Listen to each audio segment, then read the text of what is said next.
n'est qu'un désir, être près de toi et sentir tes bras. Au Père, Papa Unisama yawe, nayembeli yo papa malamu unisama yawe, Nzambe nabuya, unisama yawe, nayembeli yo papa nalambo unisama yawe, Nzambe nabuya, unisama yawe.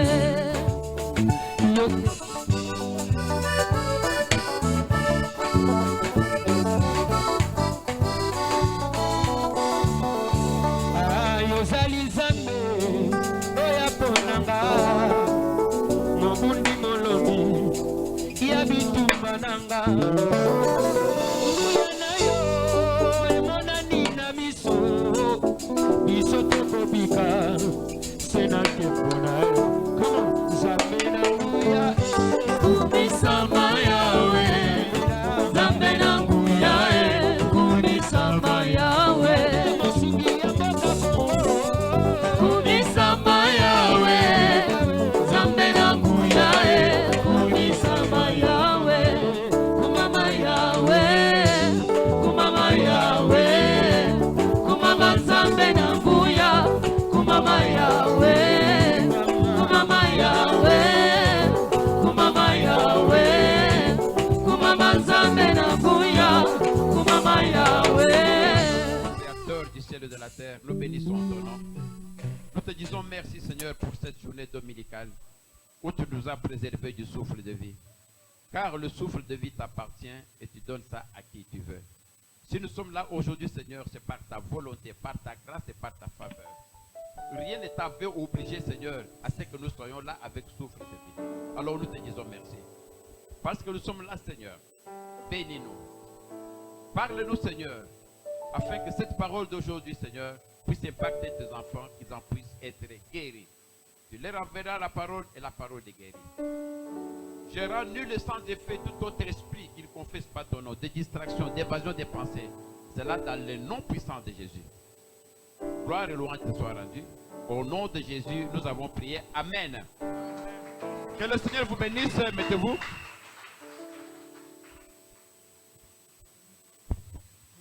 Amen.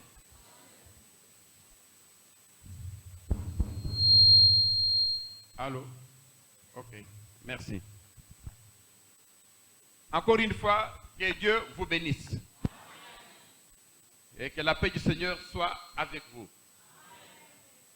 Nous saluons le retour de Maman Evange. Ça fait 2 mois qu'elle n'était pas là. Elle était en déplacement, très loin, pour assister sa fille qui devait accoucher. Les mamans vraiment aiment ça. Quand la fille accouche, elle préfère aller au chevet de sa fille, assister sa fille. Elle est arrivée 1 mois avant l'accouchement. La fille a accouché. Elle est restée encore 1 mois après l'accouchement. Maintenant, elle est contente. Alors, nous bénissons l'Éternel qui l'a amenée là-bas, qui l'a gardée et puis qui l'a fait revenir parmi nous. Que ce Dieu-là soit loué. Amen. Nous sommes aujourd'hui le dimanche, je crois bien 11 avril. Et le dimanche passé, c'était ce que beaucoup appelaient dimanche de Pâques. Vous vous rappelez, non? Dimanche passé, nous avons prêché, mais nous n'avons pas voulu parler de cela ce jour-là. Peut-être pour ne pas vexer d'autres personnes, peut-être pour ne pas être en contradiction avec beaucoup de gens. Mais certains se sont posé la question, même parmi vous, mais pourquoi nous on n'a pas fêté la Pâque? Parce que ce dimanche-là, il faut voir des rameaux dans toutes les églises, c'était une fête là. La fête de Pâques. Les enfants même vont en congé, donc tout le monde est en congé. Pourquoi? Parce que c'est la fête de Pâques. Mais l'église catholique a fêté la fête de Pâques. Pourquoi nous, on n'a pas fêté cette fête? D'autres m'ont posé cette question. Mais le dimanche de Pâques, nous, on ne va pas fêter la résurrection de Jésus. Je leur ai dit, écoute, au lieu que je te réponde toi directement, je vais répondre ça à tout le monde. C'est-à-dire, je vais répondre à l'Église et je peux répondre à tous ceux qui nous suivent. Parce que nous sommes, comme vous savez, nous avons notre chaîne de télévision. Nous sommes vraiment suivis. De Brazzaville, de Maluku, un peu partout, on nous suit et on nous appelle. À tel point que j'ai dit même à notre maman Tina, qui coordonne toute la télévision, pour dire que je vais enlever mon nom là, à la télévision là, pour peut-être marquer vos noms. Parce qu'on m'appelle maintenant beaucoup. Le nom passe là-bas. Alors, même comme Dieu m'a donné un travail, au travail, dans des réunions, on m'appelle. Vous prenez comme ça. Ah, c'est vous le pasteur? Oui. Votre église est où? On me pose des questions. Et parfois, je suis obligé de répondre. Mais je crois qu'on va trouver quelqu'un qui va être chargé de ça, avoir un numéro standard de l'église. Ok. Alors, qu'est-ce qui se passe? Il se passe que la journée de Pâques est fêtée. Il faut maintenant que vous sachiez c'est quoi la Pâques. Pourquoi ces gens-là ont fêté la Pâques? Pourquoi nous, on ne fête pas la Pâques? Est-ce que nous n'aimons pas Jésus? Jésus, ça signifie quoi? Pâques signifie quoi? Pour ce, frères, voulez-vous me donner Exode 12, 1 à 30? On va y aller. Exode 12. On va y aller progressivement. J'aimerais que vous puissiez comprendre. Ce n'est pas parce que tout le monde dit ceci et que vous devez aussi suivre. Nous, on doit suivre la parole de Dieu. Il faudrait qu'on y aille sur base de la parole de Dieu, que vous compreniez c'est quoi. C'est très important que je termine ce passage avant de continuer notre prédication sur le renversement de la terre. Nous allons lire et puis vous allez comprendre. L'Éternel dit à Moïse et à Aaron dans le pays d'Égypte. Continue. Ce mois ici sera pour vous le premier mois. Il sera pour vous le premier mois de l'année. Donc, l'Éternel dit à Moïse que ce mois ici, ça sera pour vous le premier mois et ça sera le mois de l'année. C'est-à-dire que lorsque Jésus est venu libérer les Égyptiens, il a dit à partir de maintenant, vous allez compter que c'est le premier mois de l'année. Continue. Parlez à toute l'assemblée d'Israël. Dites, le 10e jour de ce mois, on prendra un agneau pour chaque famille, un agneau pour chaque maison.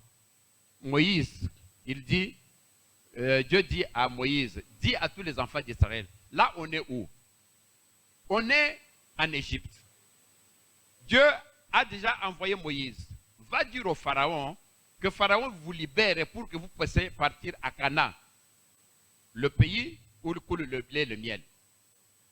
Moïse est arrivé chez Pharaon. Il a demandé au Pharaon, il a montré tous les miracles des serpents, de changer ceci. Moïse a toujours refusé. Je ne libère pas les Israéliens. Ils sont en train de travailler pour Moïse. Et Pharaon a dit, je ne libère pas les Israéliens, ils doivent rester là pour travailler avec moi. Moïse lui dit, mais Dieu m'a envoyé libérer pour qu'ils partent. Pharaon, qu'est-ce qu'il fait? Pharaon refusait. Alors c'est ainsi que Dieu s'est décidé maintenant de venir tuer les premiers-nés. C'est ça que nous sommes en train de dire. Alors, Dieu dit à Moïse, Moïse a parlé maintenant à l'assemblée, le 10e jour de ce mois, on prendra un agneau pour chaque famille, un agneau pour chaque maison. Donc chaque maison, chaque famille va prendre un agneau, mouton. Continue. Si la maison est trop peu nombreuse pour un agneau, on le prendra avec son plus proche voisin, selon le nombre de personnes. Vous compterez pour cet agneau d'après ce que chacun peut manger. Continue. Ce sera un agneau sans défaut, mâle âgé d'1 an. Vous pourrez prendre un agneau ou un chevreau. Vous savez ici, c'est ce qu'on vous dit que quand on doit donner à Dieu quelque chose, il ne faut pas amener quelque chose. Dieu est un Dieu jaloux. Dieu est un grand roi.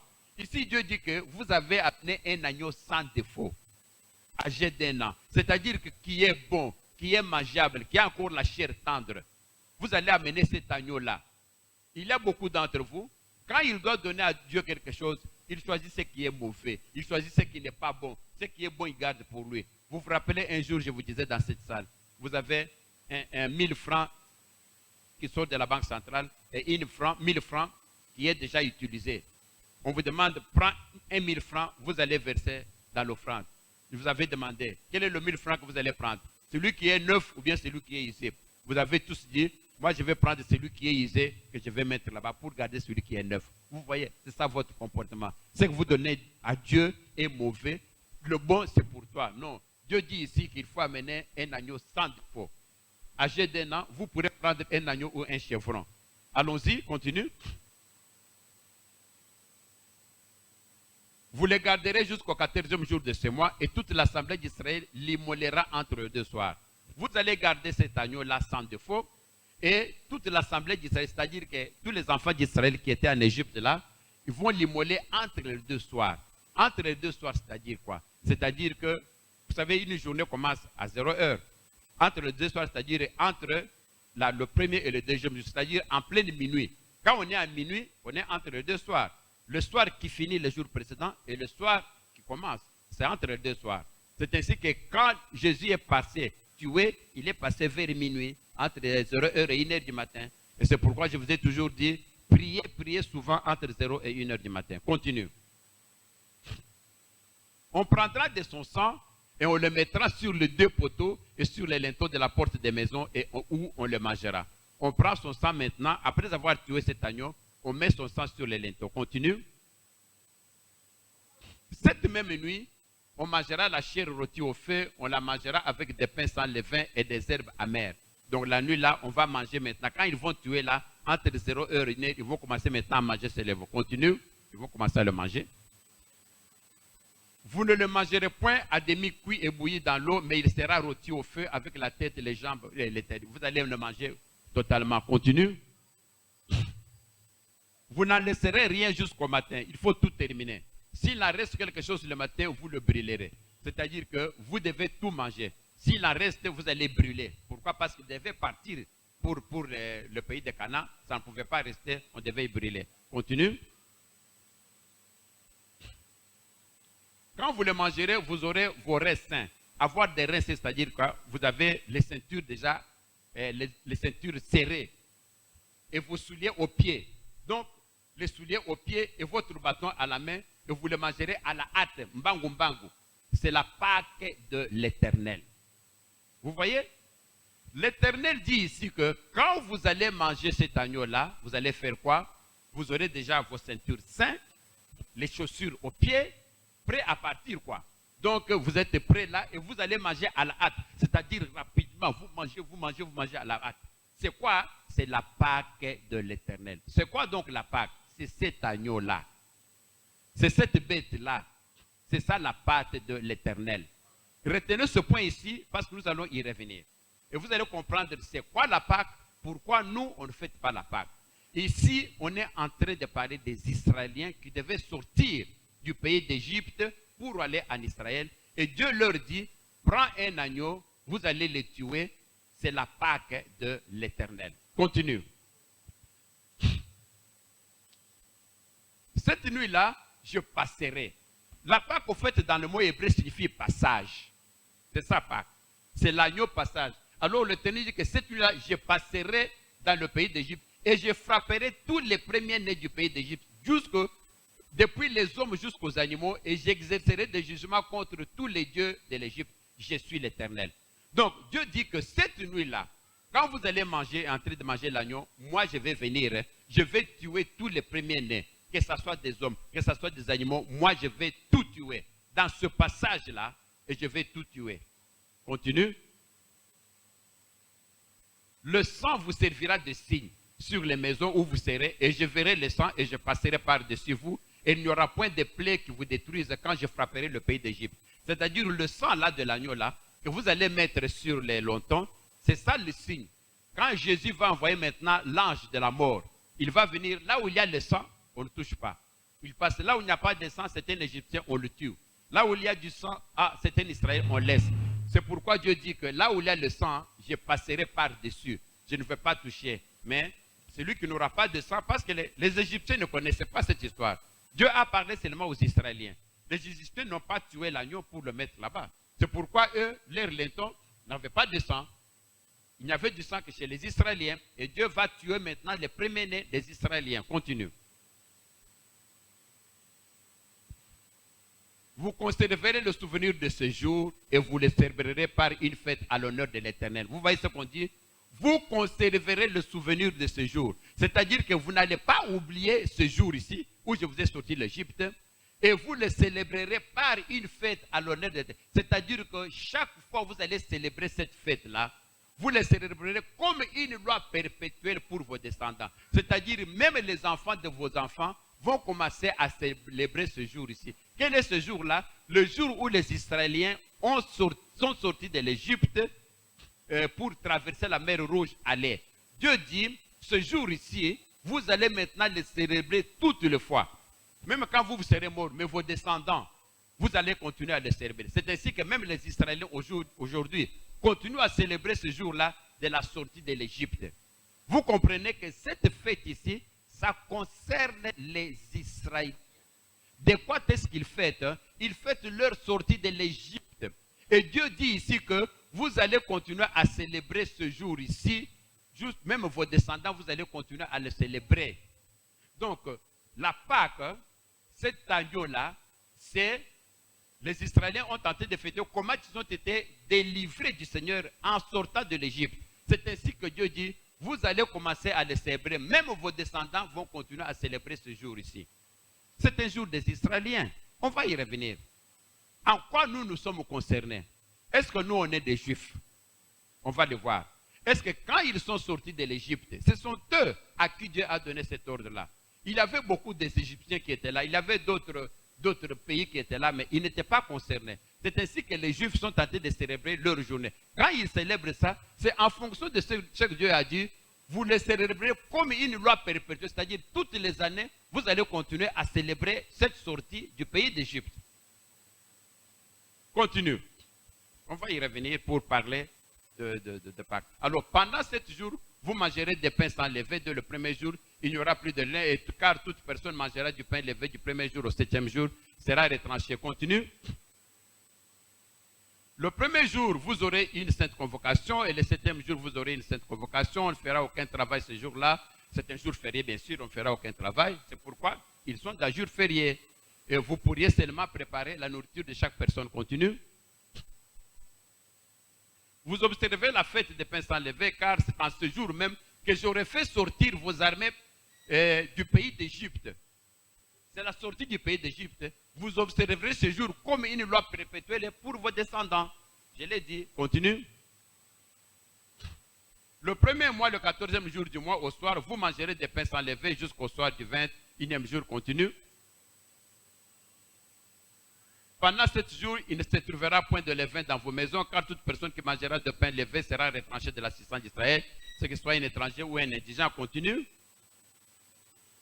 Vous ne mangerez point de pain levé dans toutes vos demeures, vous mangerez des pains sans levain. Continue. Moïse appela tous les anciens d'Israël. Alors Moïse maintenant, ça c'est ce que Dieu parlait à Moïse.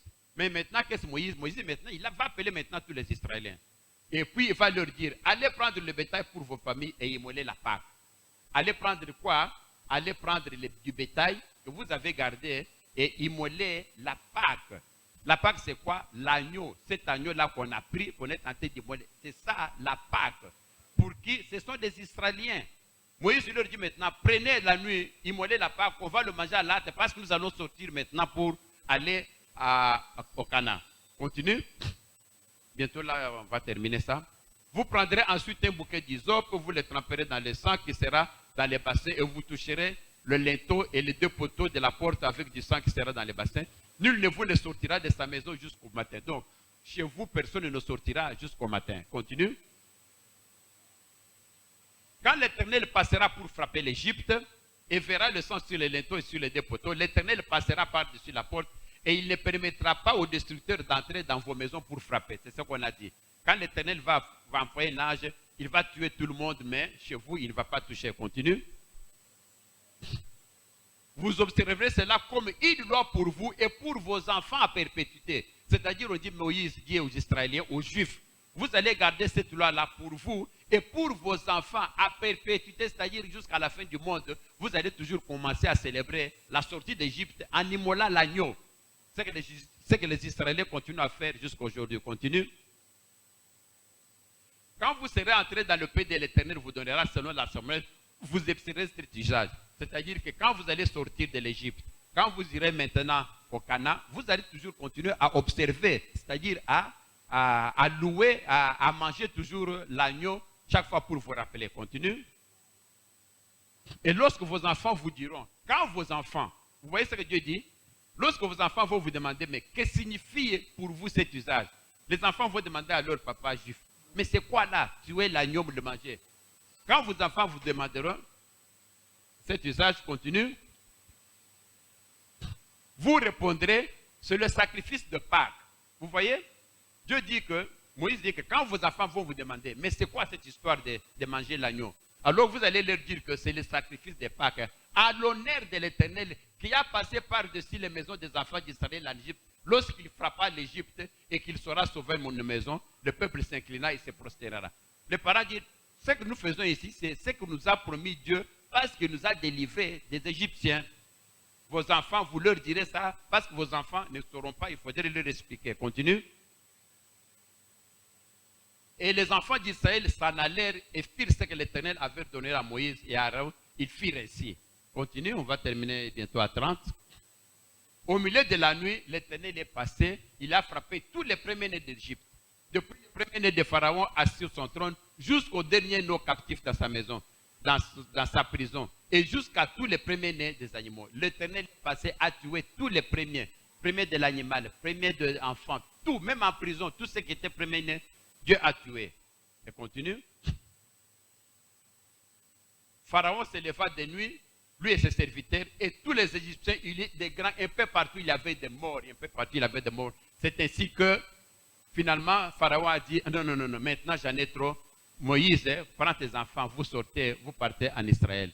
Et enfin, vous partez au Canaan. Enfin, continue. Vous avez terminé là-bas? Voilà. Alors, nous venons de voir cette étape ici, ce que signifie l'agneau. Comment est-ce que les Juifs suivent, comment est-ce que les Juifs fêtent, pourquoi est-ce qu'ils fêtent l'agneau, c'est leur sortie de l'Égypte.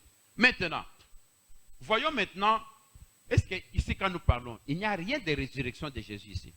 La Pâque, on n'a pas parlé de résurrection. La Pâque ici, c'est la sortie de l'Égypte. Dieu les a délivrés. 400 ans d'esclavage, 400 ans.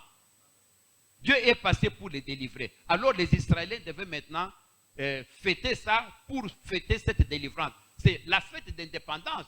Comme nous fêtons l'indépendance, eux aussi fêtent ça parce qu'ils étaient 400 ans esclaves et Dieu les a délivrés. Il n'y a rien de résurrection ici. Maintenant, voyons maintenant le livre de Luc 22, 7 à 20. Luc 22. Voyons Luc 22. Le livre de Luc dit ceci. Luc déjà, c'est-à-dire que Jésus déjà est venu. Le jour de pain, là, sans lever, où le devait immoler la Pâque arriva. Alors, faites maintenant attention. Comme on devait célébrer ça tous les ans. Maintenant, Jésus est déjà venu. Jésus a trouvé cette habitude-là. Comme quoi, bon, chaque fois, on doit célébrer, on doit tuer pour célébrer la sortie de l'Égypte. Alors, le jour de pain sans levain, c'est-à-dire le jour de Pâques, et l'on devait immoler la Pâque. On devait immoler la Pâque, c'est-à-dire on devait prendre l'agneau, l'immoler au feu, le brûler, rôtir pour manger. Et Jésus envoya Pierre et Jean en disant, allez nous préparer la Pâque. Jésus maintenant dit à Pierre, oh, nous aussi, on doit fêter cette fête-là. Allez nous préparer la Pâque afin que nous la mangions. Allez nous préparer quoi? L'agneau pour que nous puissions la manger. Vous allez voir maintenant l'astuce. Continue. Il lui dit, où veux-tu que nous la préparions? Où est-ce qu'on va préparer cet agneau-là pour que nous puissions la manger? Continue. Il lui répondit, voici, quand vous serez entrés dans la ville, il leur dit, entrez dans la ville, vous rencontrerez un homme portant une cruche d'eau, suivez-le dans la maison où il entrera. Continue. Et vous direz au maître de la maison, le maître te dit, où est le lieu où je mangerai la Pâque avec mes disciples? Continue.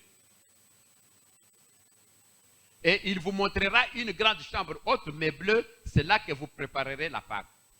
Alors, on demande, mais Jésus, est-ce qu'on doit préparer la Pâque?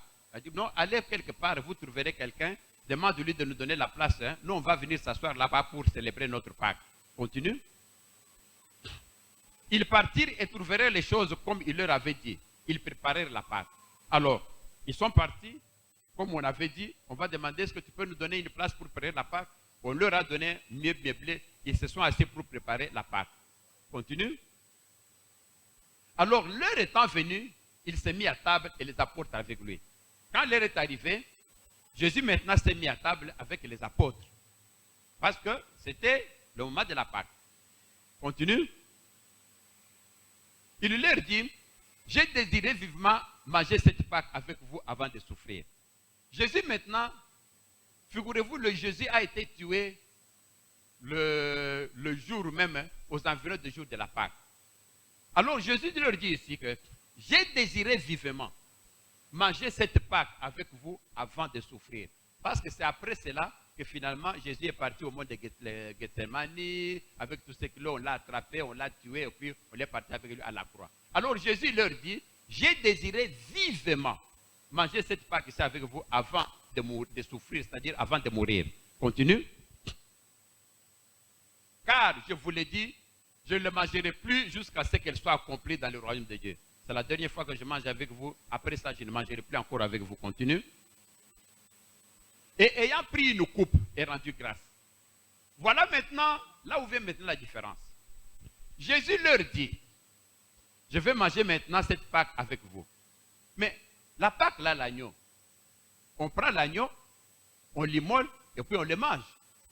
Mais voilà maintenant qu'ici, Jésus, au lieu de prendre l'agneau pour le manger, il prend quoi? Il prend une coupe. Il prend une coupe, il rend grâce à Dieu. Il dit, prenez cette coupe et distribuez-la entre vous. Prends la coupe et distribuez-la entre vous. Continue. Car, je vous l'ai dit, je ne boirai plus désormais du fruit de la vigne jusqu'à ce que le royaume de Dieu soit venu. C'est la dernière fois qu'il allait le prendre jusqu'à ce que le royaume de Dieu soit venu. Ok, continue. Ensuite, il prit du pain. Écoute-moi ça. Au lieu de maintenant de manger l'agneau, Jésus a dit que non, allez préparer-moi la Pâque. La Pâque, c'est quoi? C'est l'agneau. Mais ici, Jésus fait le contraire. C'est là où il a institué autre chose. Alors, il dit, maintenant Jésus, il prit du pain. Au lieu de l'agneau, il prit du pain. Et après avoir rendu grâce, il prend du pain, il le rompit. Et leur donna en disant, ceci est mon corps. Ceci est mon corps, c'est-à-dire ceci est ma mort. Écoutez, lisez. Quand on dit ceci est mon corps, dans d'autres textes, on dit que ceci est ma mort. Et mon corps qui est donné pour vous. Donc, Jésus est mort pour nous. Il est mort pour nous. Et voici maintenant ça, c'est mon corps. Ceci que vous mangez ici, c'est mon corps qui est donné pour vous. Faites ceci en mémoire de moi. Alors que l'agneau, on est immolé, on est immolé pour rappeler quoi? Pour rappeler la sortie de l'Égypte. Maintenant, Jésus vient ici, il institue, il change les choses.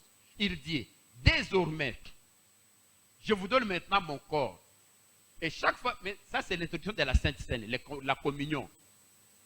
Au lieu maintenant que ce soit l'agneau qu'on va immoler, qu'on mange, maintenant Jésus institue maintenant ce qu'on appelle la Sainte Seine. Ça c'est mon corps.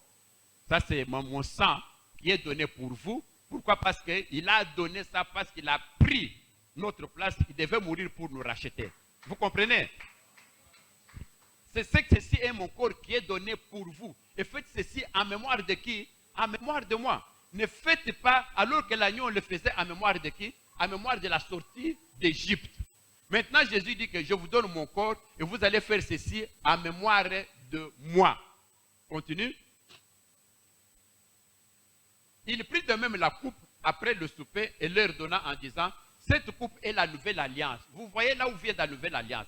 Ça n'a rien à faire maintenant avec la sortie de l'Égypte. Et ceci est la nouvelle alliance. Cette coupe est la nouvelle alliance. Et mon sang qui est répandu pour vous. Le sang de Jésus est répandu sur qui? Sur nous. Ou sur la croix. Continue. Continue. Cependant, voici la main de celui qui me livre est avec moi à cette table.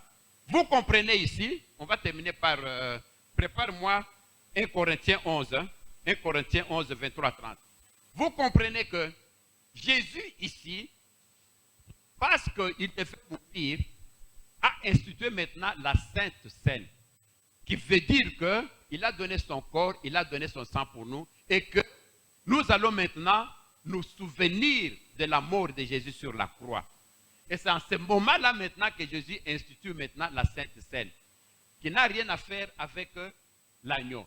Quand Jésus s'est rencontré ici, il n'a pas tué l'agneau. On n'a pas mangé l'agneau. L'agneau signifie que, on se rappelle de la sortie d'Égypte. Dieu a dit, faites ci de perpétuité pour vous rappeler de cette sortie-là. Mais Jésus, on n'a pas tué l'agneau, on n'a pas mangé l'agneau. Qu'est-ce qu'il a pris? Il a pris du pain en disant que ça, c'est mon corps. Il a pris quoi? Il a pris du vin pour dire que ça, c'est mon sang. Mais où est l'agneau ici? Ce que nous devons fêter maintenant, nous fêtons maintenant cet agneau ici qui est Jésus. D'ailleurs, on le dit, on va le dire. Passez-moi 1 Corinthiens 11.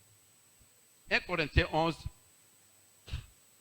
1 Corinthiens 11, 23. 1 Corinthiens 11, 23. Commençons par 23. 23.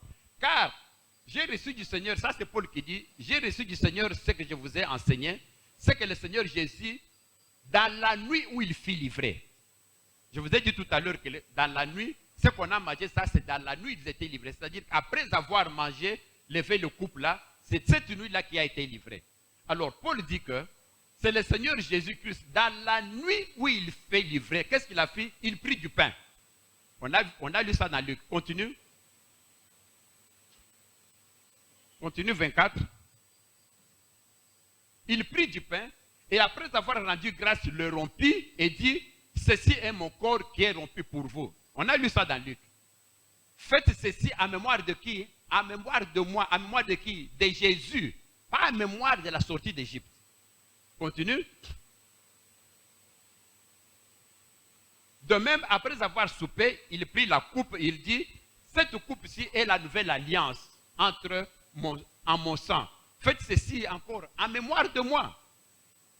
Toutes les fois que vous en boirez, que toutes les fois que vous allez prendre la Sainte Seine, vous allez vous rappeler de ce geste ici, le sang qui a coulé au mot de Golgotha pour moi et le corps qui a été livré pour vous racheter. Continue. Car toutes les fois que vous mangez ce pain et que vous buvez cette coupe, vous annoncez quoi? La mort du Seigneur Jésus-Christ jusqu'à ce qu'il vienne. Vous comprenez? Toutes les fois maintenant que vous allez faire ça, qu'est-ce que vous allez maintenant vous rappeler de la mort du Seigneur Jésus, bien sûr, et de sa résurrection, jusqu'à ce qu'il vienne. Donc, lorsque Jésus, au lieu de l'agneau qui rappelait la sortie de l'Égypte, Jésus a remplacé cela en disant que prenez la coupe ici, c'est ma mort. Ça vous rappelle la mort. Prenez le sang, ça vous rappelle mon sang. Faites ceci. Ceci annonce quoi? Ceci annonce la mort du Seigneur jusqu'à ce qu'il vienne. Le Seigneur est venu nous délivrer.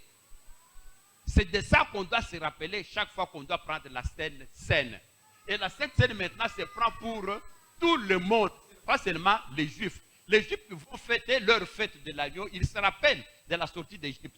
Mais nous, on n'est pas sortis d'Égypte. Nous, on n'est pas les Juifs. Nous rappelons la résurrection du Seigneur Jésus. Chaque fois que nous prenons la Sainte Seine, les communions, on va se rappeler de quoi? De la mort et de la résurrection de Jésus. C'est ici maintenant où on parle de la résurrection de Jésus. Et notre fête, c'est la résurrection de Jésus, ce n'est pas la sortie de l'Égypte. Continue, on tend vers la fin. Car toutes les fois, c'est pourquoi celui qui mangera le pain ou boira la coupe du Seigneur indignement sera coupable envers le corps et le sang de Jésus. Ça, c'est une autre étape. Terminons par 1 Corinthiens 5. 1 Corinthiens 5, 7 à 8. 1 Corinthiens 5, 7 à 8. Paul dit ceci. Faites disparaître le vieux levain. C'est quoi le vieux levain? C'est-à-dire l'ancien système. Afin que vous soyez une pâte nouvelle. La pâte nouvelle, c'est cette Pâque-là. Donc, c'est le sang de Jésus qui est une nouvelle alliance. Puisque vous êtes sans levain. Car Christ, notre Pâque, a été immolé. Qui est immolé ici? C'est Christ. On l'a immolé à la croix. On l'a immolé. Donc, Christ est parti à la croix. Il a été battu, molesté, tout ça. Car Christ est notre Pâque. Donc, notre Pâque à nous, ce n'est plus l'agneau. Notre Pâque à nous maintenant, c'est le Christ, notre Pâque, qui a été immolé. Donc, notre Christ à nous maintenant, c'est notre Pâque. à nous tous. Mais vous savez, ici on ne parle pas des Israéliens. Est-ce que vous connaissez que les Israéliens n'ont jamais accepté Christ et Dieu? Vous le savez peut-être. Alors, on ne peut pas dire ici que non, l'autre Christ a immolé, on parle des Juifs. Les Juifs, pour eux, c'est Dieu. Les Juifs ne prient que l'Ancien Testament. Les Israéliens, eux, ne prient que l'Ancien Testament. Le Nouveau Testament avec Jésus, nous, tout ce que nous disons que non, Jésus-Christ est Dieu. Les Israéliens, pour eux, le Jésus-Christ est un prophète, il n'est pas Dieu. C'est pourquoi ça ne concerne pas les Juifs. Pour eux, Jésus-Christ n'est pas Dieu, il est un prophète. Pour eux, les Juifs ne prient que l'Ancien Testament. Ils se rappellent comment ils sont sortis de l'Égypte, tout ça, avec Jésus-Christ. Ils n'ont jamais accepté que Jésus-Christ est Dieu.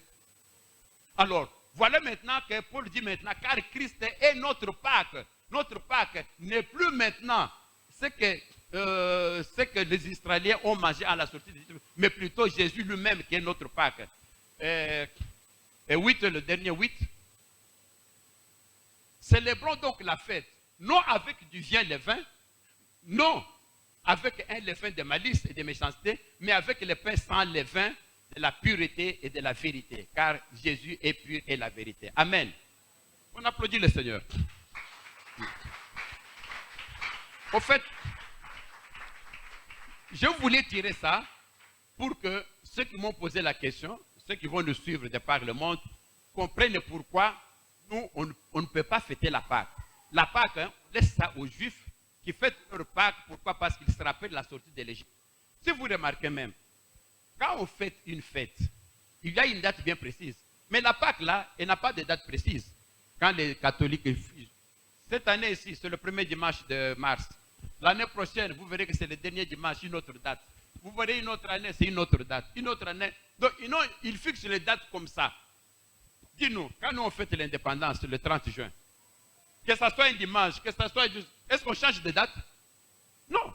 Si c'est le 30 juin, que ce soit un dimanche, c'est le 30 juin, que ce soit...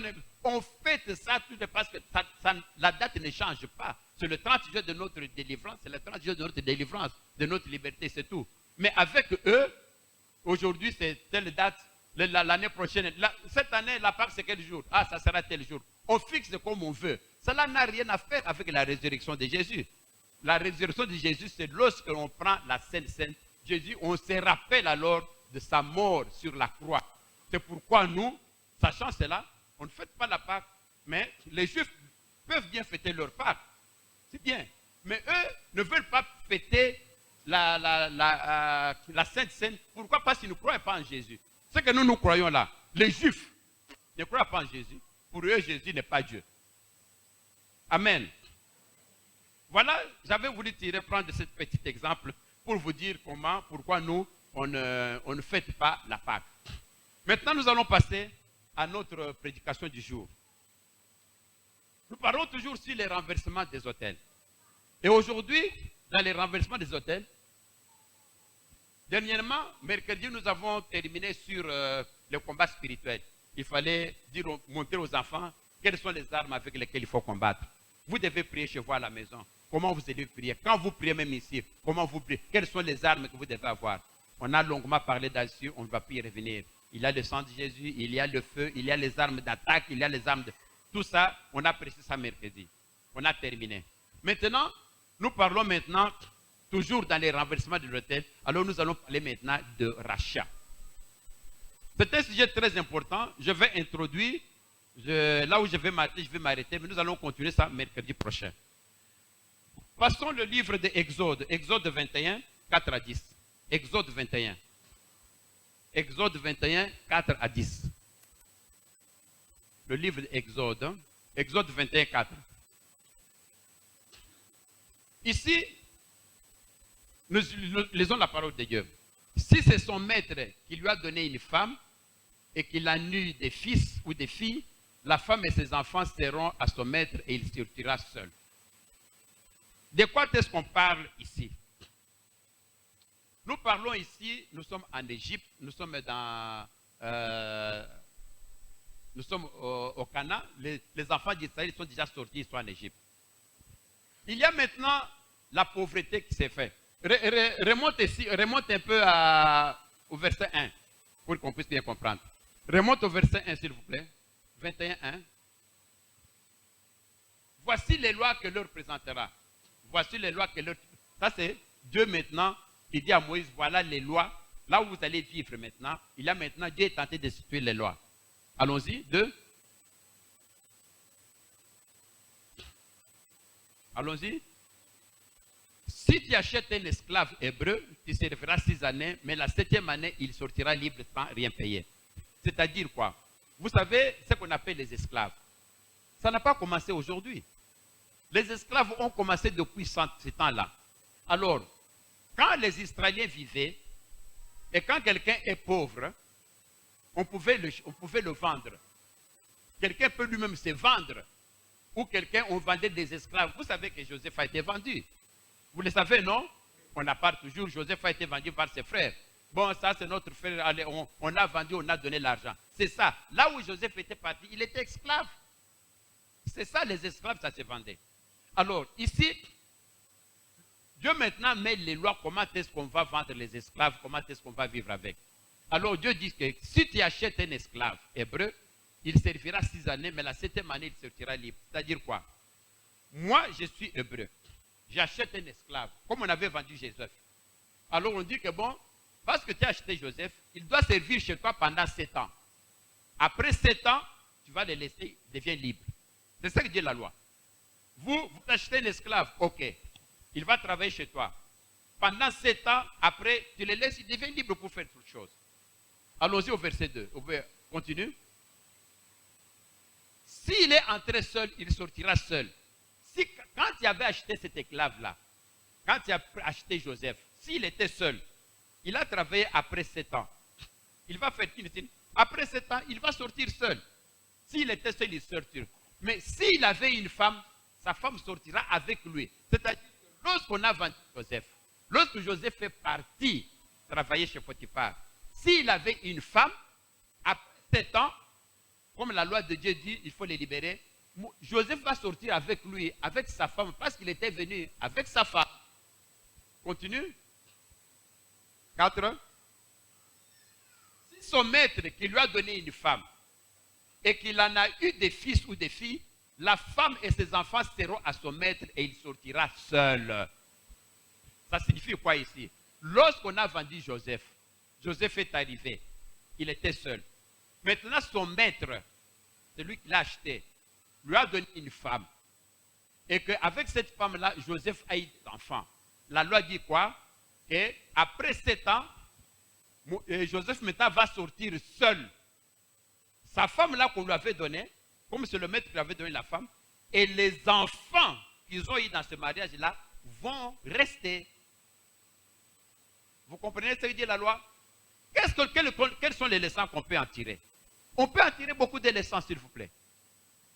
C'est-à-dire que la personne qui vous a donné la femme et les enfants qui vont en sortir appartiennent qui? Appartiennent au maître. Quand on vend un bien, moi quand je vends ce livre ici, la personne qui a acheté le livre, on l'appelle acquéreur. Il a acquis le livre. Mais quand moi je vends une personne, un esclave, une personne, la personne là qui a acheté, on l'appelle maître. Lorsque vous entrez, vous êtes seul, après 7 ans, vous sortez seul. Mais vous êtes venu seul. Le maître vous a donné une femme. Et vous êtes resté avec cette femme, vous avez des enfants. Les enfants et la femme appartiennent à qui? Appartiennent à la personne qui vous a donné la femme. Et les enfants appartiennent qui? À la personne qui vous a donné les enfants. Quels sont les tyrans qu'il faut en trouver? C'est que les gens ne savent pas. Mon peuple périt par manque de connaissances. Lorsque vous, messieurs, au lieu que tu travailles, toi-même, tu épouses ta femme, qu'est-ce que tu fais? Tu vas chez quelqu'un, tu vas chez l'oncle, moi je vais épouser, je ne manque de dot. D'accord, celui-là prend la dot. Au fait, la femme, il te donne. Tu vas maintenant doter cette femme-là qui devient ta femme. Elle n'est pas ta femme. Physiquement, tu es avec elle, elle est ta femme. Mais spirituellement, elle est la femme qui appartient à celui qui a donné la dot. À celui par voilà lequel la dot est venue.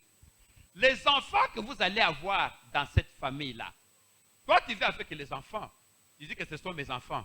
Mais spirituellement, les enfants là appartiennent à la personne qui t'a donné la dot. Avec qui a donné la dot, et tu es resté avec ces enfants-là, tu as accouché ces enfants et la femme appartiennent à cette personne-là. Parce que quand tu es venu seul. La personne qui t'a donné la dot, la femme lui appartient et tous les enfants lui appartiennent spirituellement. Je dis spirituellement. Pourquoi? Parce que cette personne-là a le droit sur cette femme-là, a le droit spirituellement sur ces enfants-là. C'est ainsi que vous allez comprendre, quand nous parlons de renversement des hôtels, il y a ce qu'on appelle, en Toulouse, on appelle ça Banami Lambo. C'est-à-dire qu'il y a des filles, quand la fille est au monde, elle est là, on dit que non, cette fille ici, quand il va grandir, quand il va l'épouser, la dot, on va donner à tel oncle, la dot appartient à tel. Donc, à partir du moment où on décide déjà que la dot de cette fille, c'était l'oncle qui va la manger, c'était le papa Koulout qui va la manger, on livre cette fille-là à cette personne-là, qui peut facilement devenir son mari de nuit, qui a une emprise sur cette personne-là. Pourquoi? Parce que la dot représente même l'achat de la personne. Vous savez, lorsque nous lisons la parole, prenez-moi Genèse 31, 15. Genèse 31, 15. Genèse 31, 15. Genèse 31, 15. 31, 15. Lorsque Léa et Rachel, à un certain moment, il y a Jacob qui dit, on doit quitter maintenant parce qu'il faut que je rentre maintenant. Jacob demande à Rachel et Léa, maintenant, nous avons quitté. Qu'est-ce que vous dites? Vous restez avec votre père ou bien moi je m'en vais seul, chez moi je rentre. Tu sais ce que Rachel et Léa ont répondu à Jacob? Ne nous sommes pas regardés par lui comme des étrangers puisqu'il nous a vendus. Rachel dit à son mari que puisque son papa là-bas nous a vendus et qu'il a mangé notre argent. Vendu. C'est-à-dire que la dot, quand on donne la dot, on a vendu. C'est ça, bibliquement. Ici, c'est quoi? C'est la Bible qui dit. Léa et Rachel disent à Jacob que on doit partir avec vous. On n'a rien à faire avec notre papa parce que notre papa nous a vendus.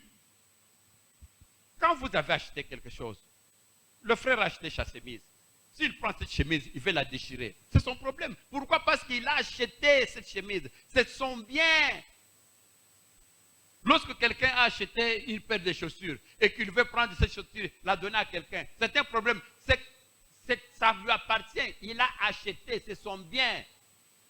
C'est ainsi que lorsque quelqu'un épouse une femme, même la Bible dit qu'il devait maintenant une seule chair. C'est pourquoi maintenant, psychologiquement, cette femme-là, l'homme a une emprise sur elle parce qu'il l'a vendue. C'est comme sa propriété.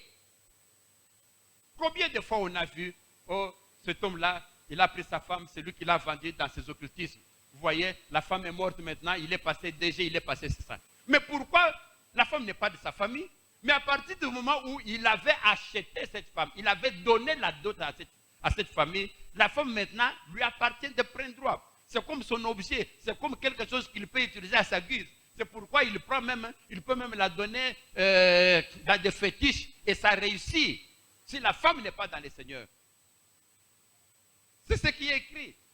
Il nous a vendu quelque chose que vous avez vendu, quelque chose que vous avez acheté. Ça vous appartient à 100%. Vous pouvez en faire ce que vous voulez. Tout ça à partir de la dot. C'est pourquoi vous verrez, vous frères et sœurs qui vous mariez. Le mariage n'est pas une moindre chose. Ne prends pas le mariage comme à la légère. Si vous vous mariez avec un occultiste, il peut te tuer. Il peut avoir des dettes. Tu fais des fautes couches, lui, il est tenté de payer ses dettes. Pourquoi? Parce que vous, avec lui, vous êtes une seule personne. Pourquoi? Parce qu'il a doté, c'est-à-dire il vous a acheté. Mon père nous a vendus. À partir du moment où il vous a acheté, il a maintenant beaucoup de droits sur vous si vous n'êtes pas dans le Seigneur. Vous voyez que c'est physique, mais le monde est déjà spirituel. L'homme, c'est l'esprit. Spirituellement, il a les droits sur vous. Vous verrez donc, dans notre vie, nous savons, il y a beaucoup de cas. Quand un homme, j'en connais beaucoup, une fille avec son copain, ils sont tentés de vivre ensemble, aussi longtemps qu'ils ont des copains. La fille tombe grosse, ils enlèvent, tombe grosse, 2 fois ils enlèvent, tombe grosse, 3 fois ils enlèvent. Mais dès qu'ils se marient, la fille ne sait plus accoucher, ne sait plus avoir des enfants. Mais pourquoi? La fille dit, mais non, mais j'étais avec lui quand on vivait ensemble, j'ai tombé grosse, pam. Mais maintenant, depuis que je suis mariée, je ne tombe plus. Pourquoi? Parce qu'à partir du moment où vous êtes mariés, vous êtes maintenant une seule chair avec cet homme-là. Si, au niveau de la famille de l'homme ou de la femme, on dit que dans cette famille ici, on ne doit pas accoucher, tu ne vas plus accoucher parce que maintenant, tu es lié par le lien de mariage qui provient par la dot. Donc, quand vous devez prendre la décision de vous marier, c'est pourquoi Paul dit que mariez-vous, mais dans le Seigneur. C'est-à-dire que épousez quelqu'un qui craint le Seigneur, qui ne va pas vous emmener dans des fétiches. Nous connaissons des cas, je ne cite pas le nom, je suis à la télévision. Un musicien chrétien qui a perdu sa femme, la 2e ou la 3e femme, je ne sais pas. Mais quand la 3e femme est décédée, mais c'était étonné. Comment la femme est morte comme ça? C'est pourquoi il a toujours du succès dans ses chansons. Il a pris, il lui a donné ça dans des fétiches. Je ne veux pas citer le nom. Pourquoi? On estime que c'est sa femme, donc il a les droits sur cette femme. Pourquoi? Parce qu'il a donné la dot. C'est ainsi que ici, lorsque nous avons vu dans Exode, on vous dit que si l'esclave arrive, il est seul, auprès de 7 ans, il part, il rentre seul. Mais si, lorsqu'il vient, il est seul, et qu'on lui donne, c'est-à-dire qu'on a épousé pour lui une femme, cette femme-là appartient à celui qui a donné l'argent. Et les enfants qu'ils vont avoir là appartiennent à qui? À la personne qui a donné la femme, parce que les enfants proviennent de la femme. D'où il faut éviter, chers frères et sœurs, vous les jeunes gens qui voulez vous marier, n'allez pas chercher la dot de quelqu'un. Parce que quand vous allez chercher la dot de quelqu'un, sache que la femme que tu as épousée, spirituellement, elle appartient à la personne qui a donné la dot. Sache que les enfants qui vont venir de ce mariage-là appartiennent à la personne qui a donné cette dot-là. Je parle bibliquement. Je le dis bibliquement. Vous allez dire, mais de quel droit? Mais de quel droit? C'est ça les lois que Dieu a données. Et maintenant, les gens maintenant dans l'occultisme en profitent. J'ai parlé tout à l'heure des filles de Milam. La fille, on lui dit, non, toi, quand on va t'épouser, la dot, c'est cette personne-là qui va manger. Moi, j'ai vécu des histoires. J'ai vu des choses. Il y a le papa là, à qui on avait promis que non, notre fille ici, quand il va grandir, vous allez manger la dot. Mais qu'est-ce qui se passe? Cette fille-là, elle est spirituellement maintenant engagée chez cette personne-là, ce papa Kouloutou-là, qui peut quoi? Qui peut devenir son mari de nuit. Moi, j'ai vu ce papa Kouloutou-là venir dans une famille. Il trouve le papa, il trouve la maman. Ils disent, mais oui, vous m'avez donné cette fille-là pour que le jour qu'elle va se marier, que c'est moi qui vais prendre la dot. Oui, quand il va se marier. Mais il n'a encore que 10 ans. Si je meurs demain, comment moi je vais manger ça? Moi, je veux maintenant que vous me donnez cette dot-là. Parce que c'est ma fille. J'ai besoin d'argent. Mais non, mais c'est ma fille, j'ai besoin d'argent. Moi, il faut la racheter et vous me donnez l'argent. J'ai vu ça. Et c'était un problème. Il fallait chercher l'argent, lui donner. Parce que si vous ne lui donnez pas, c'est un droit qu'il a sur la femme. Il peut l'ensorceler, il peut faire tout, devenir son mari, gâcher sa vie. Parce que vous lui avez donné ça. La dot, c'est ça, l'achat. Vous lui avez donné ça. Alors, qu'est-ce qu'il fait? Qu'est-ce qu'on a fait? Pour éviter des problèmes, cherchons, je me rappelle encore, c'était $300. C'était beaucoup d'argent. Combien il faut donner 300? On a cherché $300, on a donné à ce papa-là. Il avait besoin d'argent. Et depuis qu'on lui a donné, il a laissé maintenant la fille sanguine. La fille maintenant est libérée, elle est libre. C'est ça la dot. C'est ça pour le rachat dont on parle maintenant. Le fait maintenant, pour éviter que ce papa-là ne devienne le mari de nuit de la femme, pour éviter qu'il ait l'emprise sur la femme, qu'est-ce qu'il faut? Il faut maintenant racheter. C'est maintenant lui donner, lui remettre cet argent. À partir du moment où on lui a donné cet argent-là, c'est fini. Même s'il veut venir comme mari de nuit, il ne peut pas. Pourquoi? Parce qu'on a racheté ce droit-là. Le droit qu'il avait sur la fille a été racheté. Cette petite fille-là, quand il va grandir, quand il va avoir ses enfants, le monsieur là n'aura aucun pouvoir sur ses enfants-là. Pourquoi? Parce qu'on a déjà racheté ses droits. On a racheté ses droits. C'est-à-dire que vous, quand vous allez vous marier, vous prenez votre argent, vous partez, vous épousez une femme. Qui va venir vous faire une réclamation? Personne. C'est votre propre argent. Vous avez pris, vous avez travaillé à la sueur de votre front, vous avez épousé la femme, c'est fini. Mais votre papa là, votre oncle là, qui va vous donner l'argent? Sachez que, comme l'a dit la Bible ici, la femme là, les enfants là-bas vont appartenir spirituellement à ce monsieur-là qui, s'il est de mauvaise foi, s'il est de mauvaise humeur, peut entacher la vie des enfants. Amen.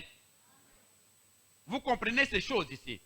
Alors c'est pourquoi on donne ces conseils-là. Spirituellement, vous voyez que ce n'est pas bon. Vous savez qu'aujourd'hui, on ne peut pas, on a aboli l'esclavage, n'est-ce pas? Quand vous prenez quelqu'un aujourd'hui, bon, je vais maintenant vendre mon frère, je vais vendre mon enfant, je vais vendre ceci, on va vous arrêter, on va dire que non, cette histoire-là de l'esclavage est terminée. On ne vend plus les gens. Physiquement, on ne vend plus les gens. Mais spirituellement, oui, on continue à vendre les gens jusqu'à aujourd'hui. Votre esprit là, on le vend. Les sorciers maintenant vendent. Physiquement, on ne peut pas vous vendre. C'est-à-dire, on peut vous prendre comme ça, bon, allez, on te met dans le marché. Comme on avait pris Joseph. Bon, voilà mon frère est là. Et regarde comment il est gros, il est costaud. Il va travailler pour vous. On l'amène là-bas. Alors on dit, mais quel est le prix? On donne. Physiquement, c'est interdit. Mais spirituellement, qui voit ça? Spirituellement, votre esprit là, on avait fait un témoignage par notre associé qui a dit que on m'avait donné, ces messieurs-là, on m'avait donné par une famille. Mais, comme j'avais une dette, moi aussi je suis parti dans un marché. Il y a des marchés là, les marchés à Bandoki. Il est parti le vendre à quelqu'un qui veut l'acheter et quelqu'un d'autre l'a acheté. Votre esprit là, quelqu'un peut prendre, il achète. Pourquoi? Parce que l'esprit là travaille. Ces esprits-là, on peut le prendre, on le vend chez quelqu'un, quelqu'un va prendre cet esprit-là pour faire avec quoi ce qu'il veut. Surtout si vous avez une étoile. Nous avons vu ça beaucoup avec vous quand nous avons vu le monde des esprits. L'esprit, on le déplace. Nous avons vu avec vous quand, lorsque une femme dont tu disais que non, on lui avait mis l'esprit d'un python. Mais comment? C'est-à-dire un esprit, on peut le prendre, on le met quelque part. Plusieurs fois, nous voyons ici, dans les délivrances, un esprit qui parle.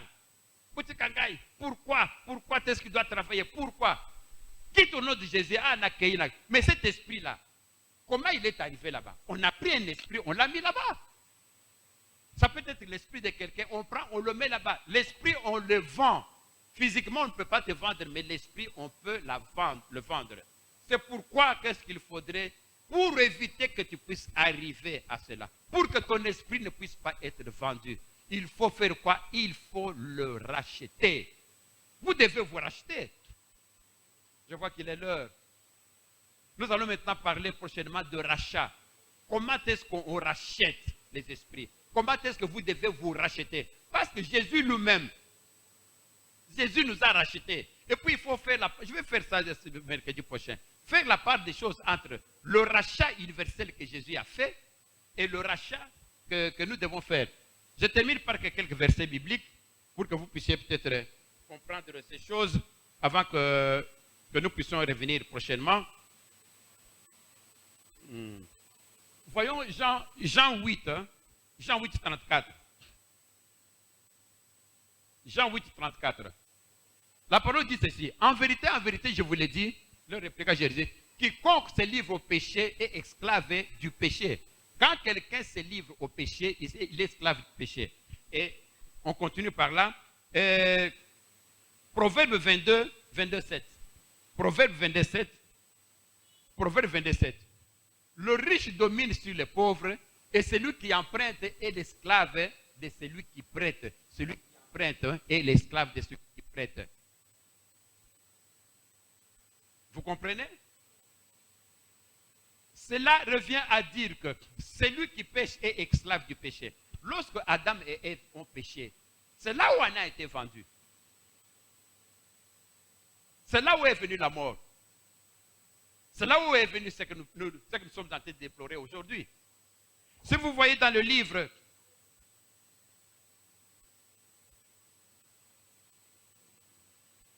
Genèse 2, 17. Donnez Genèse 2, 17. On va terminer par là. Genèse 2, 17. Passez-moi Genèse 2, 17. On va terminer par là. Non, Genèse 2, 17. Genèse 2 et puis 17. Voilà. Genèse 2. Pas 17 et 17. Genèse 2, 17.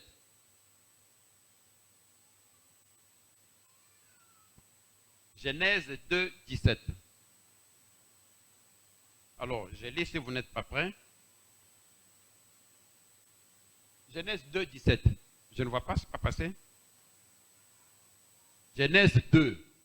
Genèse 2, 17.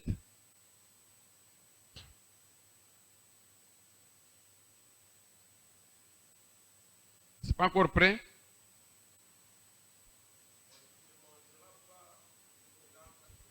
Oui. Genèse 2, 17. La parole de Dieu dit ceci. C'était au jardin d'Éden. Hein? Dieu dit ceci, que mais tu ne mangeras pas de l'arbre de la connaissance du bien et du mal. Ça, on dit à Adam et Ève. Voilà, vous mangerez de tous les fruits, mais vous ne mangerez pas de l'arbre de la connaissance du bien et du mal. Car le jour où tu en mangeras, tu feras quoi? Non, je répète encore. Le jour que tu mangeras, tu feras quoi? Tu mourras. Ils ont mangé ou pas? Ils sont morts ou pas? Non, ils ne sont pas morts. Donc Dieu a menti. Non. Dieu a dit que le jour que tu mangeras, il a pas dit le jour, pas l'année. Le jour que tu vas manger ça, tu vas mourir. Or, Adam et Ève ont mangé ce fruit-là. Mais ils ne sont pas morts. Pourquoi ils ne sont pas morts? Dieu était menteur. Ah mais dis-moi.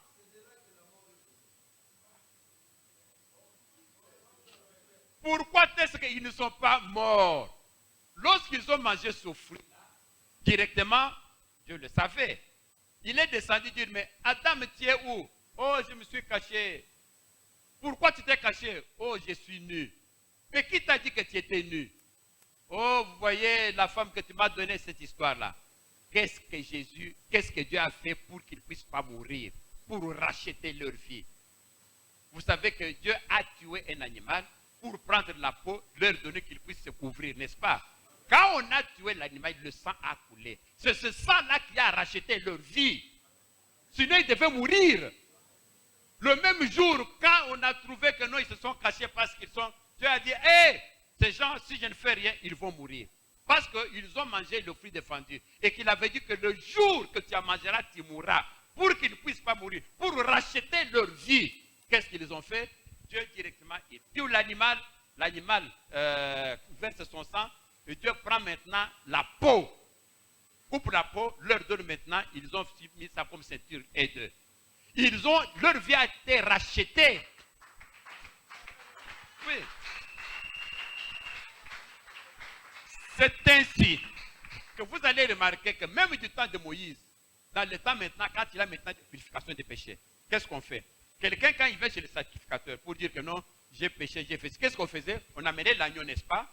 On prend la main, on met la tête sur on transfère le péché de cet homme-là sur l'agneau. Pourquoi? Parce que la personne a péché. Toute personne qui pêche doit mourir. C'est comme ça. Le jour que tu en mangeras, tu mourras. Vous là, vous péchez. Vous n'avez pas le droit d'être en vie. Parce que le Seigneur dit que c'est lui qui pêche, il mourra. C'est lui qui a mangé le fruit, il a péché, il devait mourir. Jésus l'a racheté en prenant l'animal. Quand Moïse était là, lorsque quelqu'un venait chez le sacrificateur, qu'est-ce qu'il faisait? Il vient avec l'agneau.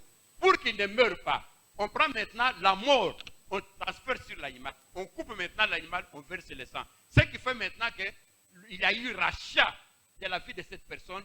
La personne maintenant en vie. Pourquoi? Parce qu'on a tué l'animal à la place. C'est ce qui a toujours continué. Toute personne qui pêche doit mourir. C'est la loi. C'est ainsi que Dieu vous dit, tu ne te présenteras pas devant moi le main vide. Cela signifie quoi? Toi, en tant que pécheur, tu viens devant le Seigneur comme ça, main vide. Alors que tu as des péchés avec toi, tu dois avoir la mort. Qu'est-ce qu'il faut? Il faut maintenant racheter cette vie-là en donnant l'offrande. Quand on donne l'offrande, on rachète à la vie. C'est dit dans la Bible, je vais continuer à voir ces choses. Donc vous êtes en train de vous racheter. Rachetez votre vie. Vous donnez votre offrande, c'est-à-dire vous dites, je suis pécheur, je mérite la mort. Parce que l'homme qui pêche fera quoi? Mais vous le savez. Est-ce que vous péchez ou non? Mais pourquoi vous ne mourrez pas? C'est parce que vous donnez une offrande perpétuelle à Dieu. Quand vous venez devant l'Éternel, quand l'Éternel vous voit, il voit que non, tu es pécheur, tu dois mourir. Parce que l'homme qui a péché doit mourir. Alors, en donnant l'offrande, tu rachètes ta vie. Tu veux encore que tu puisses vivre. Parce que tu es pécheur, tu donnes cette offrande et tu rachètes la vie. Et c'est ça maintenant le rachat dont nous allons parler. On va parler prochainement de rachat. Comment est-ce que vous devez racheter? Mais vous avez racheté votre vie.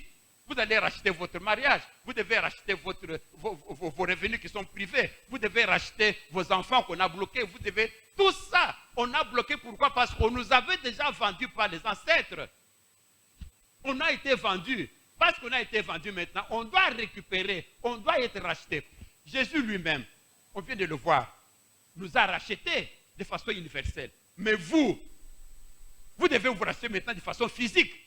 Jésus, il faut confondre, il a la loi de l'esprit et la loi de la chair.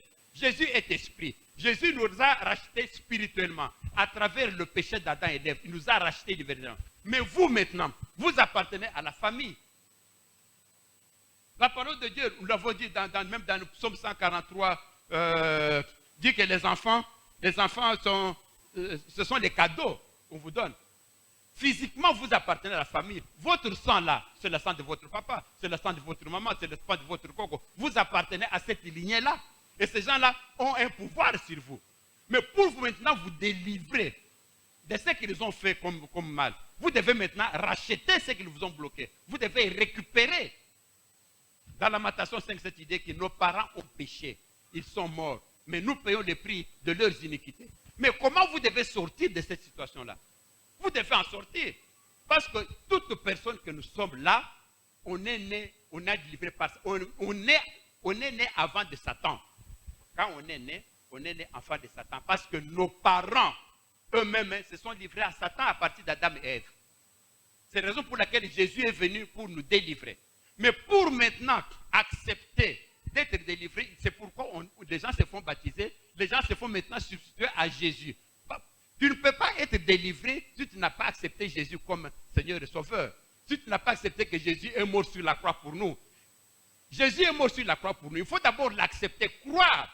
Alors là maintenant, ta vie maintenant, c'est coïncide avec celle de Jésus et vous êtes maintenant aussi délivré. Mais si vous ne croyez pas en Jésus, si vous ne croyez pas en Dieu, d'où votre péché là, il est éternel. Le péché d'Adam est toujours sur vous. Et pour maintenant vous racheter de ce que vos parents ont fait pour vous, il faut vous racheter, il faut payer. C'est ainsi que Jésus a dit dans sa parole, même Dieu a dit dans sa parole, qu'il faut chaque fois qu'il y a un premier-né, il faut payer. Jésus lui-même a payé pour racheter Adam et Ève. Dieu l'a fait pour tuer l'animal. De la même manière, Moïse le faisait chaque fois que quelqu'un vient maintenant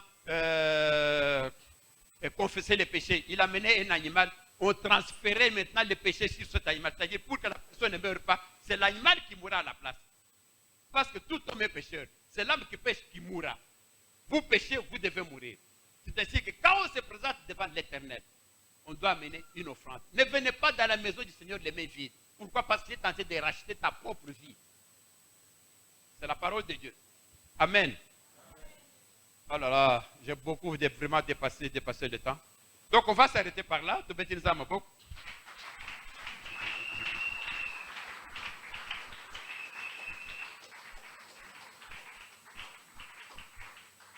Nous sommes en train de parler de rachat. Nous allons continuer notre sujet mercredi prochain. Voir comment se fait le rachat. Comment Dieu a fait le rachat. Comment nous devons tous nous racheter sur le mal qui nous a été fait pour qu'on puisse devenir libres. Parce que Jésus est dit dans la parole qu'il est venu pour délivrer les esclaves. Parce qu'on est esclave de Satan. Jésus est venu pour ça. Mais pour que nous puissions bénéficier de ça, il faut accepter Jésus. Si tu n'acceptes pas que Jésus est Seigneur, si tu ne te mets pas du côté de Jésus, comment est-ce que tu peux être délivré? C'est ça le grand problème. Il faut demander le rachat. Maintenant, nous allons prier. On se lève les bouts.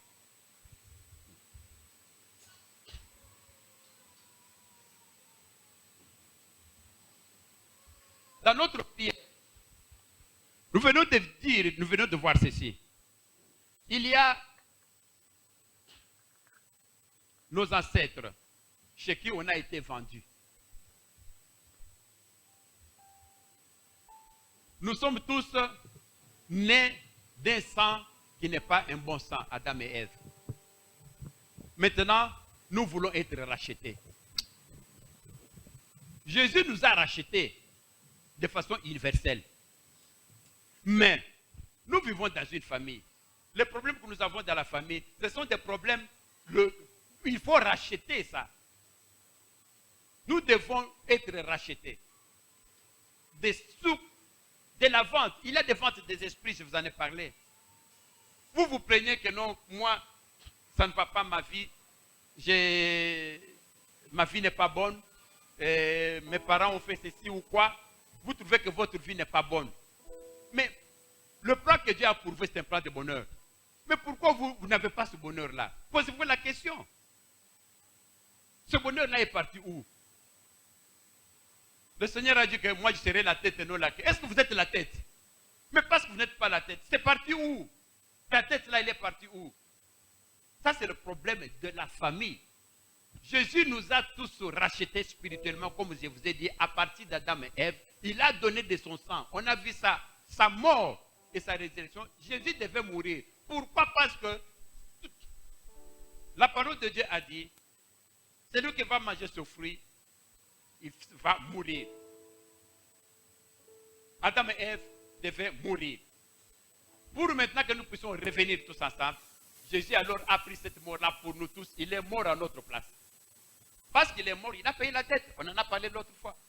Quand quelqu'un a fait une bêtise, quand on lui a dit 5 ans de prison, il doit faire les 5 ans de prison. Après 5 ans de prison, quand il rentre, il est libre. C'est ainsi que le salaire du péché, c'est quoi? C'est la mort. Adam et Ève ont péché. Pour payer ça, il faut mourir. Jésus a dit, ok, d'accord, moi je vais mourir à la place de tout ce monde-là. Jésus est mort. C'est fini, on a payé cette dette-là. C'est universel pour tout le monde. Et puis Jésus est ressuscité. Voilà pourquoi il est mort, pour payer la dette, pour purger la peine. Et puis par après, il est ressuscité. Cette dette-là, il est payée universellement. Mais maintenant, il reste maintenant une délivrance au niveau de la famille. Parce que vous appartenez à une famille. Vous appartenez à un papa, vous appartenez à une maman. Et vous êtes son objet. C'est comme vous avez acheté un stylo de billes. Tu peux le couper, le faire comme il veut. Ça n'a rien à faire avec ce que Jésus a fait. Jésus nous a délivrés de façon publique et universelle. Mais là, maintenant, il y a une affaire individuelle entre vous et la famille. Pour maintenant que vous puissiez sortir de ce cas-là, vous devez vous racheter. Vous devez payer pour sortir de cette histoire-là. Alors, nous allons prier. Dans notre intention de prière, la première, nous allons demander à Dieu, si mon esprit, votre esprit là que vous avez, a été vendu quelque part, le Seigneur est le seul qui est capable de le remettre. C'est pourquoi Dieu vous demande parfois, éprouvez vos esprits, éprouvez. C'est-à-dire que, priez pour savoir si l'esprit que vous avez est un esprit de Dieu. Combien de fois il y a des gens, dans le cadre de délivrance, une personne commence à parler, il ne va pas accoucher. Mais cet esprit-là est dans lui. Mais la personne ne savait pas qu'il avait un autre esprit. C'est pourquoi Dieu vous demande d'éprouver vos esprits pour savoir si l'esprit que vous avez, c'est l'esprit de Dieu. Vous allez maintenant prier. La première intention de prière, nous allons demander à Dieu de nous éprouver avant d'aller au rachat. Est-ce que l'esprit qui est en moi, c'est mon esprit? Si cet esprit qui est en moi n'est pas mon esprit, Seigneur, vous le chassez. Vous-même, vous allez le pouvoir de le chasser. En mon nom, vous chasserez demain. Alors, au nom de Jésus, vous allez appeler le feu. Que le feu descende dans votre tête. Que le feu détruise tout ce qu'il y a comme l'esprit qui n'est pas de Dieu. Que ce que l'Éternel n'a pas planté dans vous soit dégagé. Au nom puissant de Jésus, prions au nom du Seigneur.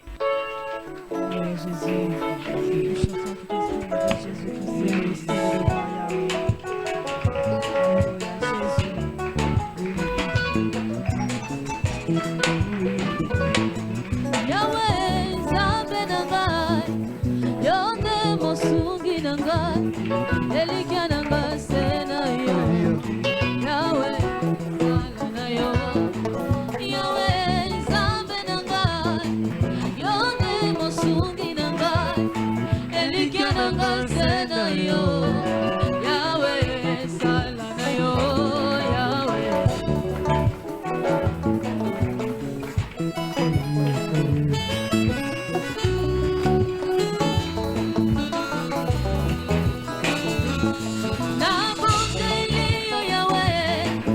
yokisa masumu na ngai sembola loboko na yo kangola libota na ngai yawe yoka kolela na ngai yawe elongi na yo yawe sembola loboko na yo kangola libota na ngai yawe yoka mawa yawe yoka mawa yawe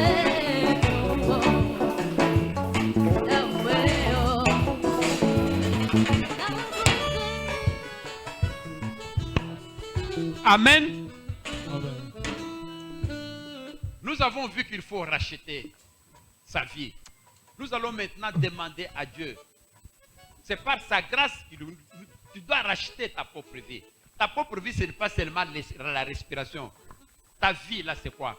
C'est comment tu dois vivre.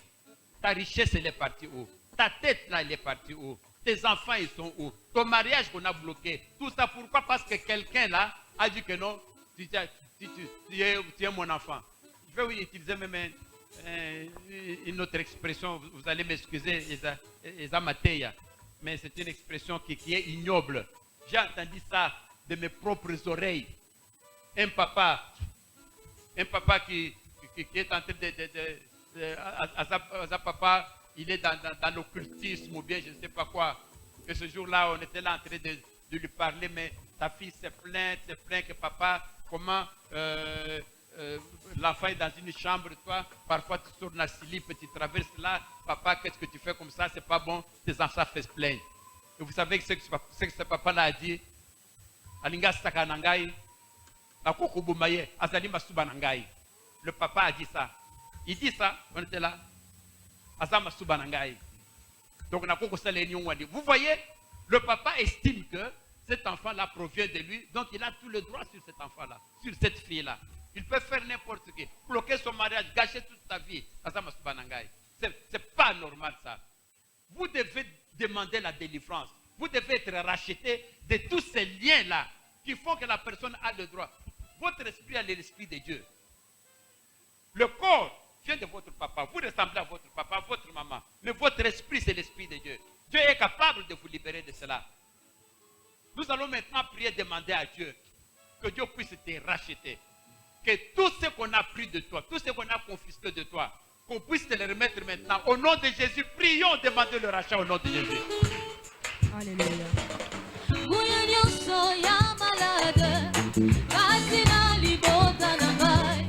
Ezalani les sans effet, na kombo na yo Jehova Jireh.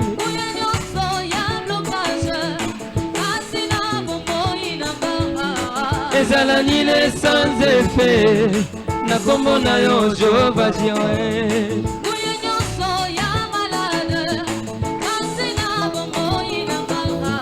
Ezalani les sans effet, na kombo na yo Jehova Jireh.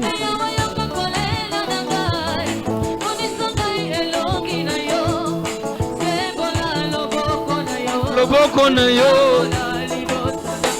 Yahweh.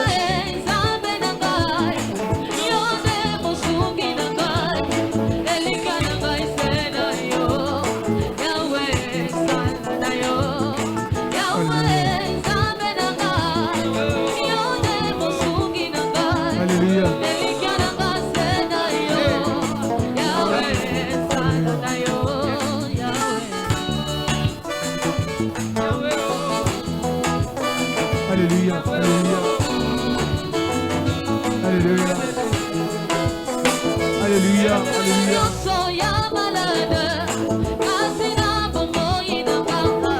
Ezalani les sans effet, Na kombo na yo Jehova Jireh.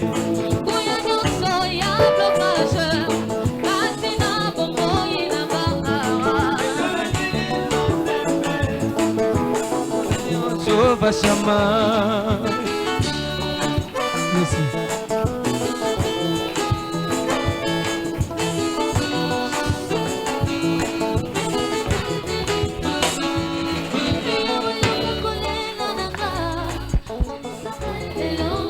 Amen.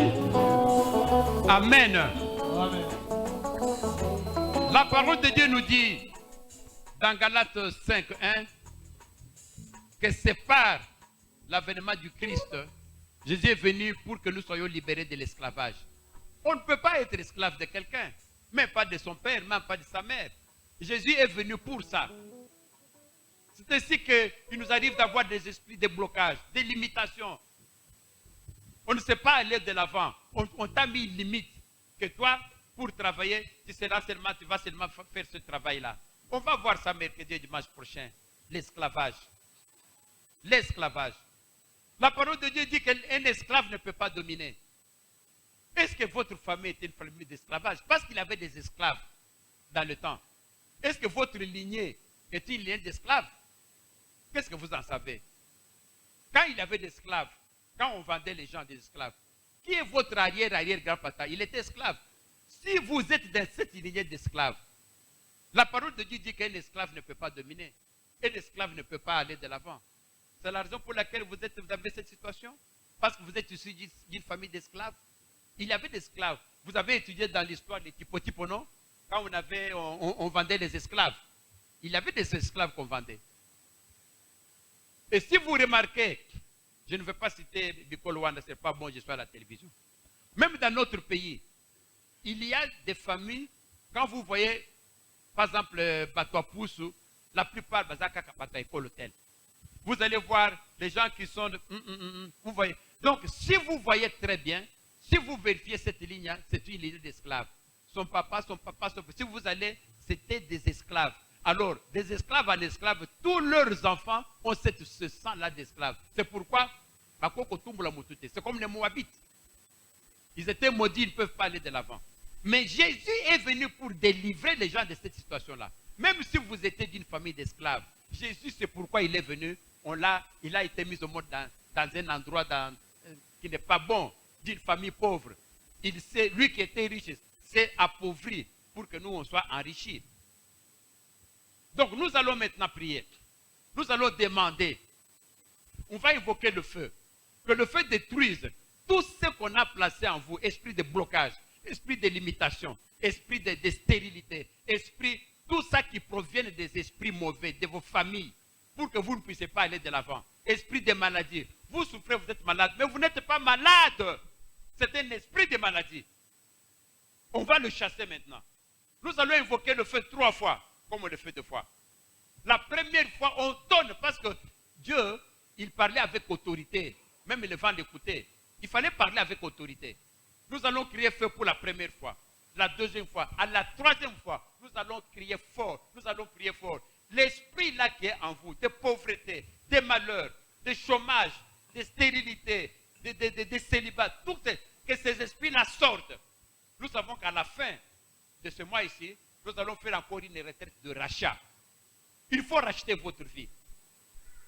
On fera encore 3 jours de retraite pour que vous puissiez racheter tout ce qu'on a bloqué là. Vous devez les racheter parce que c'est la loi qu'avait imposé le Seigneur qu'il faut racheter.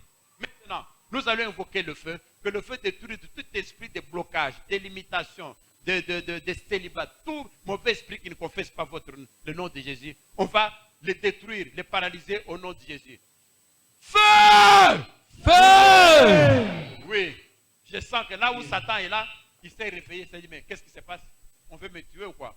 On veut me chasser ou quoi? Vous savez que l'esprit ne meurt pas. C'est pourquoi on ne tue pas les esprits.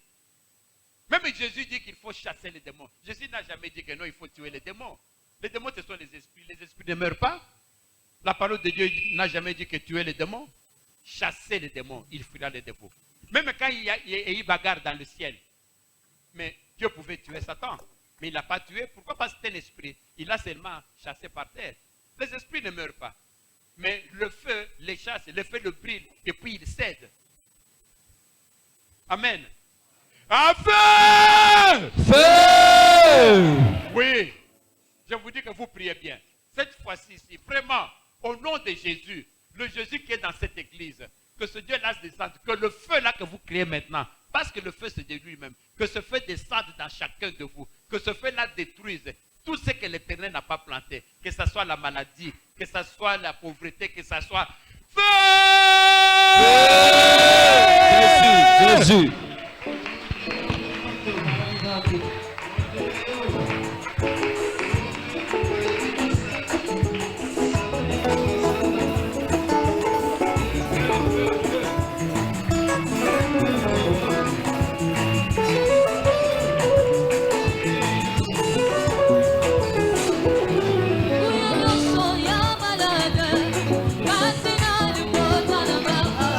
ezalani le sans effet na kombo na yo Jehova Jireh.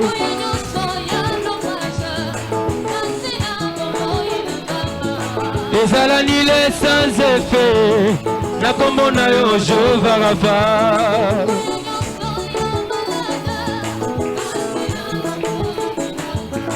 Ezalani le sans effet na kombo na yo Jehova Jireh.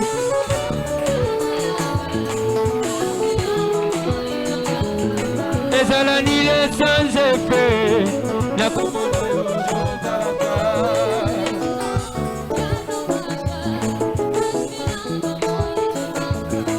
Ezalani le sans effet na kombo na yo Jehova Jireh.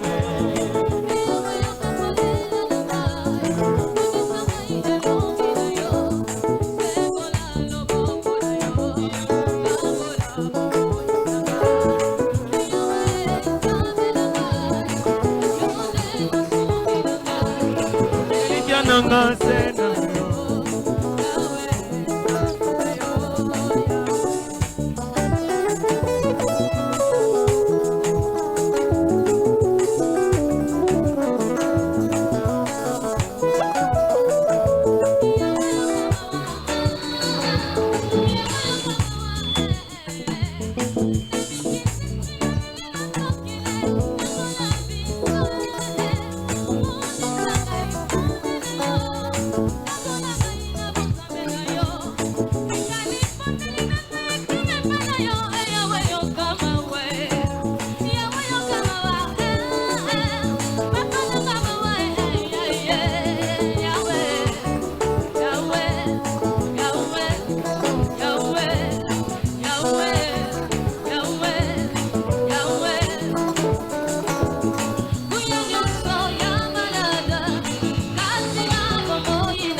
ezalani le sans effet na kombo na yo Jehova Jireh.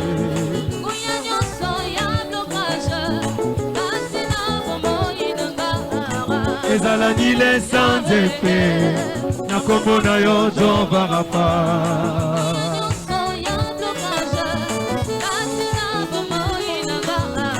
Ezalani le sans effet na kombo na yo Jehova Jireh.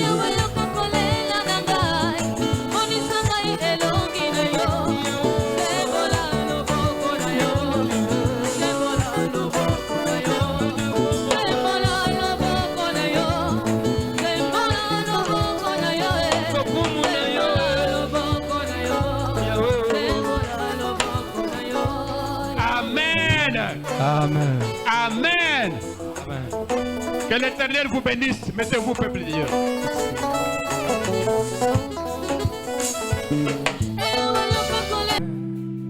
Je n'ai qu'un désir, être près de toi et sentir tes bras.